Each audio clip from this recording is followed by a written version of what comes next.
Hello friends, in this video lecture we'll study the 8259, which is a programmable interrupt controller PIC.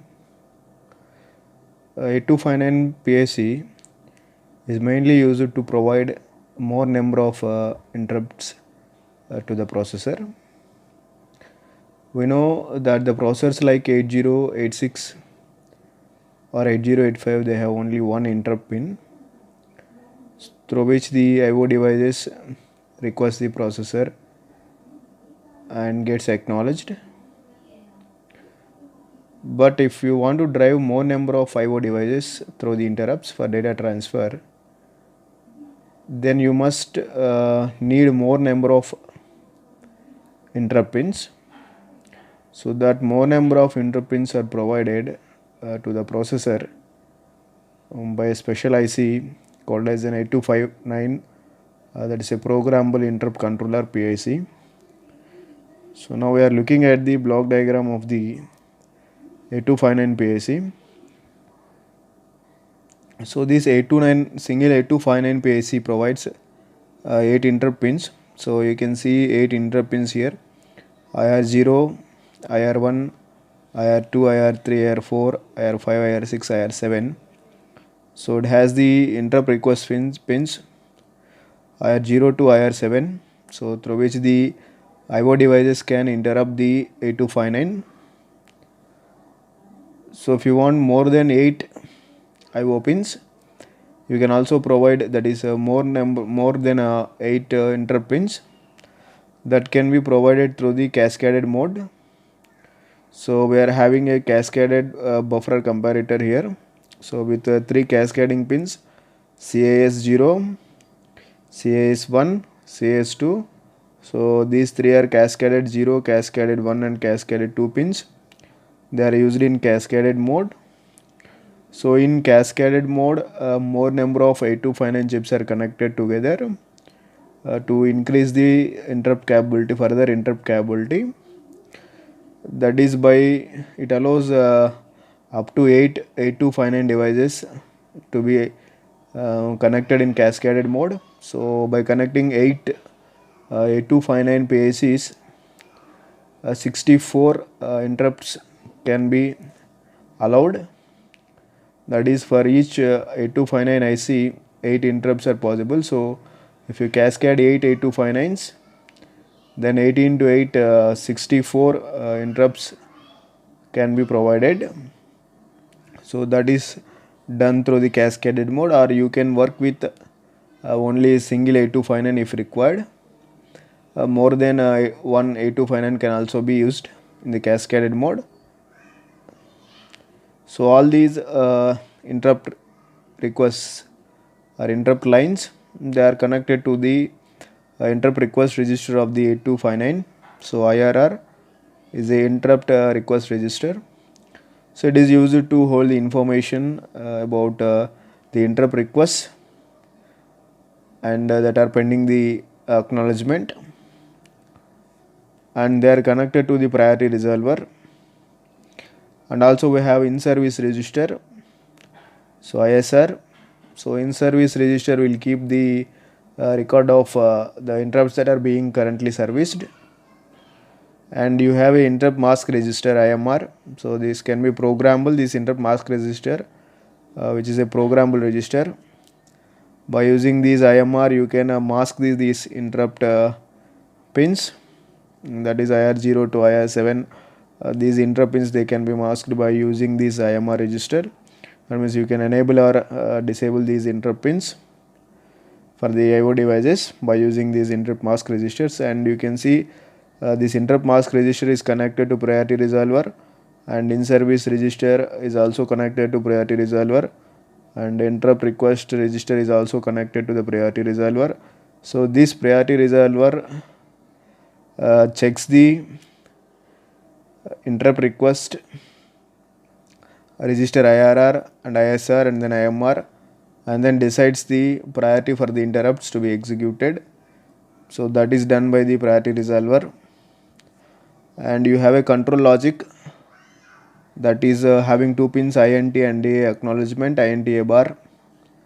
These are connected to the processor 8086 or 8085. This is connected to the interrupt pin of the processor, and this is also connected to the interrupt acknowledgement pin of the processor.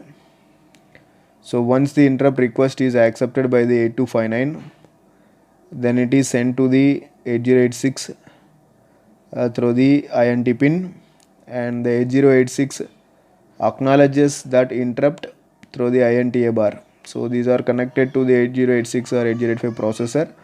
So the processor gets the interrupt through this pin, and the processor gives the acknowledgement to the 8259 device or 8259 IC through the INTA bar signal. And also we have a data bus buffer of size 8 bits, that is D0 to D7. So this data buffer of size 8 bits D0 to D7 is connected to the 8086 data bus. So that is used to write the command words to the 8259 from the processor. The data bus is also used to read the status of the 8259 by the processor or by CPU. So that is the use of data bus buffer, and the size of that data bus buffer is 8 bits, and that is connected to the in-service register and also the IR register.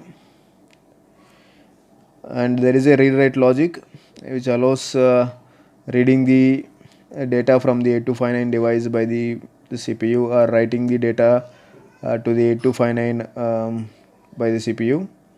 And CS bar is also active low signal. This is used to select the 8259 IC. So by using active low signal CS bar and the decoder from the processor, we can select the 8259 PIC IC by making CS bar low. And also we have one more address bit A0. So that is used to write the command words, select the writing command words to the initialization words to the 8259 device. So these are the important pins and blocks that are mainly used in the 8259 PIC. So if you look at the operation of the 8259 PIC, first when you receive the interrupts from, you can receive one interrupt or you can receive many interrupts. That means all these IR pins, they are connected to the different IO devices. Like IR0 can be connected to IO1, IO0, and IR1 can be connected to IO1, and IR2 can be connected to IO2. So likewise, all these interrupt request pins, they can be connected to the different IO devices. So one IO device can request through the any IR pin, or many IO devices can provide the request at a time. So when a request is received, then the corresponding bit in the IRR goes high. For example, if the IO device is requesting through IR2 pin, then the corresponding IR2 pin in IRR register goes high, indicates that interrupt request on the pin IR2. And then it will check then the priority resolver will check that interrupt need to be processed or not. The priority resolver check the in-service register for the interrupts that are currently being processed. So if the interrupt that is currently being processed is of low priority compared to the request received, or there are no other interrupts are currently being serviced, then in such case, so there are two cases that the interrupt is not any interrupt is not serviced. That means no interrupt is being serviced by the processor, or the interrupt requested is of high priority compared to the interrupt that is being serviced. So in such case, this priority resolver will allow the interrupt. Then 8259 will send an interrupt signal to the processor 8086. Once the processor receives the interrupt signal from the 8259, then it receives the acknowledgement on the INTA bar pin. So once it receives the acknowledgement from the INTA bar pin, then the corresponding interrupt requested pin goes low, that is the IR2 pin is reset. Once you receive the acknowledgement, then IR2 pin is reset, and the ISR and the 8259 will provide the vector address So every interrupt that is requested will have a vector address, and in the vector address you will have a service routine to be executed. So you need to provide the vector address for the service to be executed. So once the interrupt is accepted and acknowledgement is received, then the A259 will provide the vector address to the data bus D7 to D0 data bus. It provides the vector address to the processor. Once the processor receives the vector address, then it starts executing the interrupt service routine. Then in service register, the corresponding bit goes high, indicating the particular interrupt is being serviced. So the processor then does the interrupt service routine process and then executes it, and at the end of the interrupt it generates a signal called as EOI, end of interrupt. The end of interrupt signal can be non-specific end of interrupt or specific end of interrupt, or you can also have a automatic end of interrupt signal. Once the end of interrupt interrupt is received or command is received, then the corresponding bit in the ISR goes low. So this is how the A259 device works or IC works. So now let us look at but before the A259 accepts the interrupts through the IR pins, the A259 must be initialized with some command words. So there is a command words that A259 must be initialized with. So there are 4 initialization command words: ICW1, ICW2, ICW3, and then ICW4. So there are 4 initialization command words for the initialization of the A259, and these initialization command words must be executed in a sequence. That is, after 1 you need to execute 2, after 2 you need to execute 3, and then 4. So all these initialization command words you need to execute them in a sequence. And it also have the 3 operational command words, OCWs. 3 operational command words are there. So they are optional, you can use it if it is required, but you must initialize the A259 by using these initialization command words. So in these initialization command words, first 2 initialization command words are compulsory. Without initializing these 2 command words, you cannot operate on A259 IC. So first one is ICW1, initialization command word 1, and then initialization command word 2. So these 2 initialization command words need to be initialized first, and then ICW3 is, that is initialization command word 3 is optional. So if you are in a cascaded mode, then only you select the ICW3. That is, if you are using a single PIC, then no need to use the ICW3 initialization command word 3. But in case if you are using more than one A259 PIC in a cascaded mode, then you need to select ICW3, and ICW4 is optional. If needed you can select it, otherwise you can neglect it. So this is the sequence that you need to do. So once this sequence of initialization command words is done, then your A259 device is ready to accept the interrupts. So this is a selection of this ICW3 and ICW4 is done in ICW1 itself. So while sending the initialization command word 1 itself, we will decide whether it is in a cascaded mode, so ICW3 can be used, or is ICW4 needed or not. So these 2 can be done in the ICW1 itself. Now let us look at the initialization command words. So if you look at the initialization command words, so here it is the first initialization command word ICW1. So ICW1 is a initialization command word 1. So in this initialization command word 1, so the first thing we'll see D0 bit, which is a ICW4 bit. So if this bit is 0, no ICW4 is required. In case if it is 1, then ICW4 is required.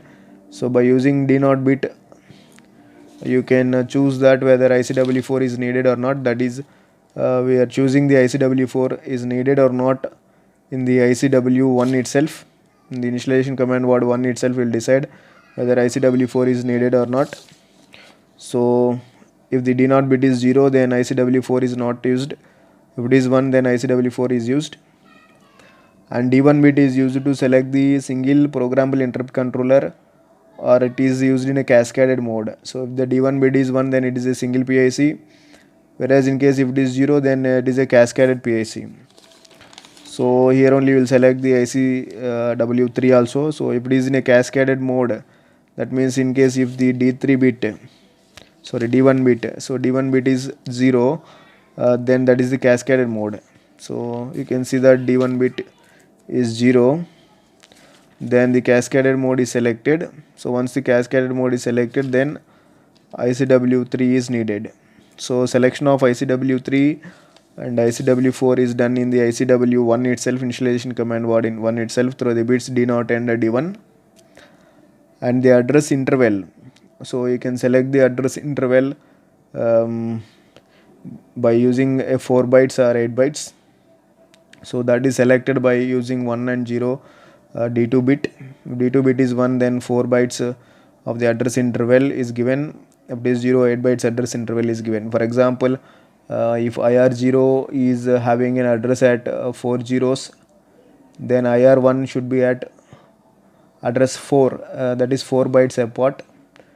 And then if you are using IR2, then it is at address 8. So that is each IR is having a address 4 bytes apart. Or else if you select the D2 bit as a 0, then the address is 8 bytes apart. That is, if IR0 is at 0, address 0, then IR1 will be at address 8.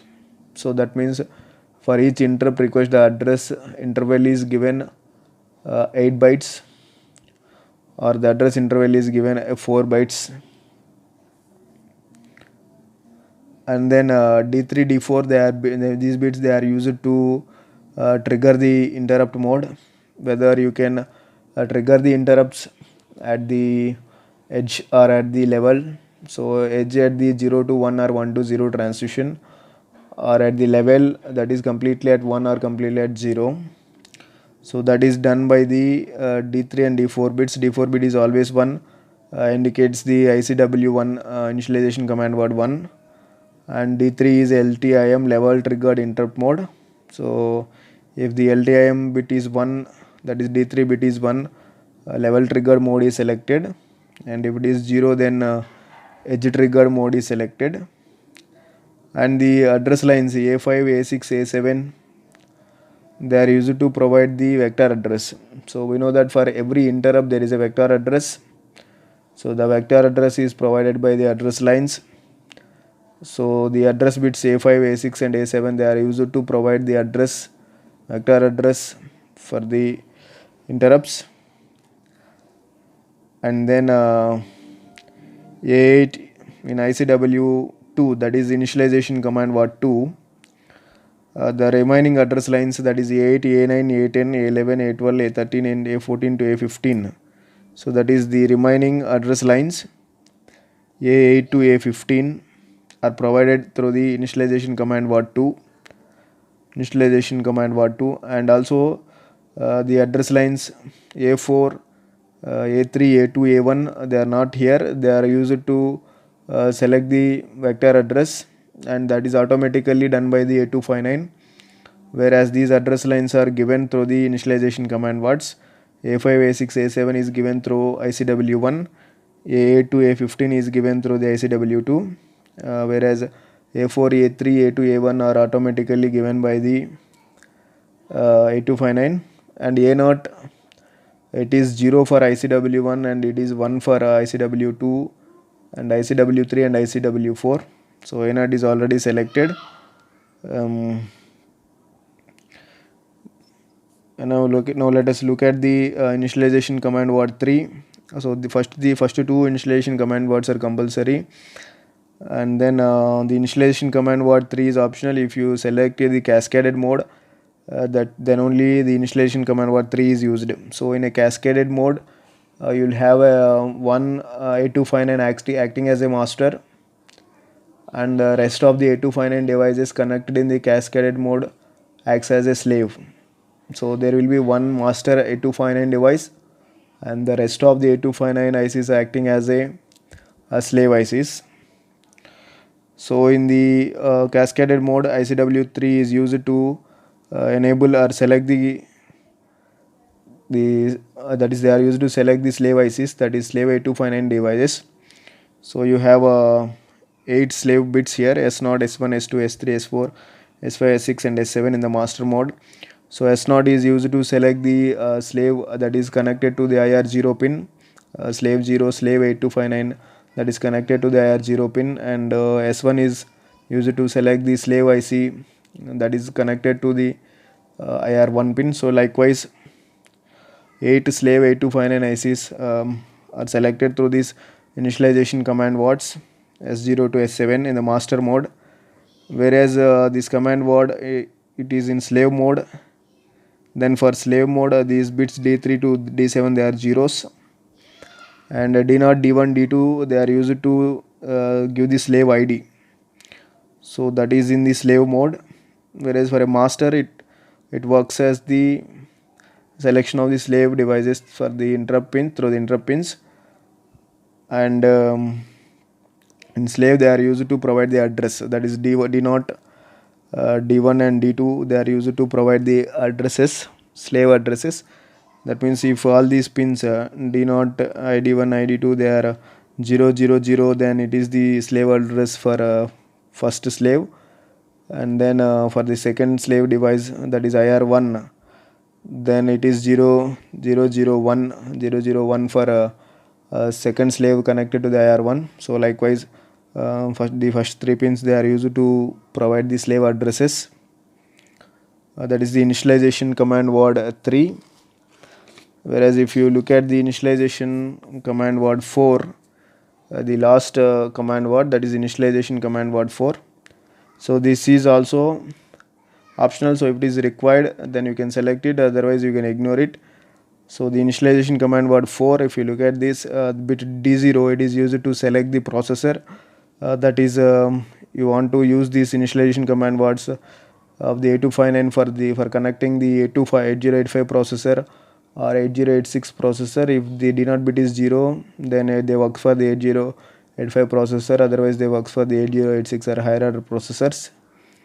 And AEIO, that is automatic end of interrupt, so or a normal end of interrupt. So you can select the EOI command or EOI signal as a normal EOI or automatic EOI through the D1 bit, and you can select the master slave, that is one is a master, D2 bit 1 acts as a master and 0 acts as a slave. So master in buffered mode and slave in buffered mode. Buffer mode is selected only if the bit is 1, then buffer mode is selected. If it is 0, then it's a non-buffered mode, that is the data buses works in the buffered mode or non-buffer mode by selecting the D3 bit. If it is 0, then it is a non-buffered mode, where in case if it is 1, then buffered mode. Buffer mode for master slave can be selected. If the D2 bit is 1, then master buffer. If D2 bit is 0, then slave buffer is selected. Then the D5, D6, D7 bits they are always 0, and D4 bit is a special fully nested mode. So you can select a special fully nested mode, or you cannot select. You can select the normal mode by using D4 bit. So these are the initialization command words. So you need to give these initialization command words in sequence: first ICW1, then ICW2, and then ICW3 and 4. It depends on ICW1 bits. So all these initialization command words you need to give them in a sequence. Now let us look at the operational command words. So operational command word 1. So operational command word 1 is used to mask the interrupt pins. So we know that the architecture of 8259, we have seen that it has 8 interrupt pins, IR0 to IR7. So to mask these interrupts, IR0, IR1, IR2, or and so on IR7. So to mask these interrupts, we can use OCW1, that is operational command word 1. So we have 8 mask pins. So M0 is connected to IR0 and M7 is connected to IR7. So M0 can be used for IR0, masking the IR0, and M7 is used to mask the IR7. So these are the pins. These are the bits in operational command word used to mask the interrupt pins. That is, you can enable these mask. That is, mask means you can disable it or you can enable it. That is the interrupt request pins through the operational command words. One, and then operational command word 2. So operational command word 2 is used to rotate the priorities, select the level of priorities, and then give the end of selecting the end of interrupts and the level of priority through the L3, L2, L1 pins, and select the level through the SL pin, and then rotate priorities are through the D7 pin, and the D5 pin is used to select the UI. That is the operational command word 2. You can by selecting these R, SL and UI pins, so you can rotate the priorities, and you can use non-specific UI mode, or you can use the specific UI mode, and you can set the priorities by using L3, L2, L1. And then the last command word, that is operational command word 3, OCW3. So if you look at the operational command word OCW3, bit D0 and D1, they are used to read the interrupt request register and in-service register. So if it is 0x, then there is no effect. If these bits they are 10, that is if the D1 D0 bits, if they are 10, then it allows you to read the interrupt request register. In case if these bits are 11, then you can read the in-service register, ISR register can be read. And you can select the polling by using D2 bit. So by using D2 bit, you can select the polling, or you can select no polling, that is normal mode, or you can select the polling mode. And you can select the special mask mode also. There is a special mask mode that can be selected through the operational command word 3.